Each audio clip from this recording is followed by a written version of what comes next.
2 दिवसांपूर्वी सुरू झालेल्या बांधकाम कामगार गृहोपयोगी संच वाटपवेळी दुसऱ्या दिवशी लाभार्थ्यांचा गोंधळ झाल्याने महिलांनी जिल्हाधिकारी कार्यालयावर ठिय्या आंदोलन केले।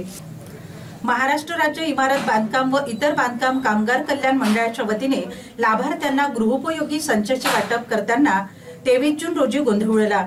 यावेळी 500 लाभार्थ्यांना वाटपाचे नियोजन असताना 2,500 लाभार्थी आल्याने रेटारेटी झाली।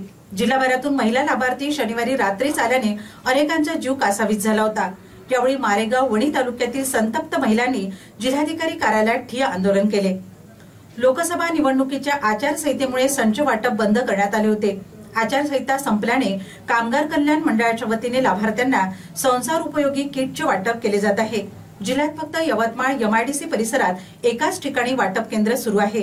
त्यामुळे या ठिकाणी संपूर्ण जिल्हाभरातील महिला संच घेण्याकरिता येत आहेत। कामगार विभागाचे 500 संच वाटपाचे नियोजन असताना प्रत्यक्षात मात्र 2,500 लाभार्थी येत असल्याने गोंधळ उडत आहे। रात्रभर रांगेत राहूनही संच मिळत नसल्याने संतप्त महिला लाभार्थ्यांनी प्रहारचे जिल्हाध्यक्ष विपिन चौधरी, आव्हान संघटनेचे प्रद्युम्न जवळेकर यांच्या नेतृत्वात जिल्हाधिकारी कार्यालयावर धडक देऊन ठिय्या आंदोलन केले। कामगार अधिकारी यांच्याशी चर्चा करून संच वाटप प्रत्येक तालुका स्तरावर सुरू करावे अशी मागणी करून वणी मारेगाव तालुक्यातील लाभार्थ्यांना संच वाटपाचे नियोजन करण्यात आले।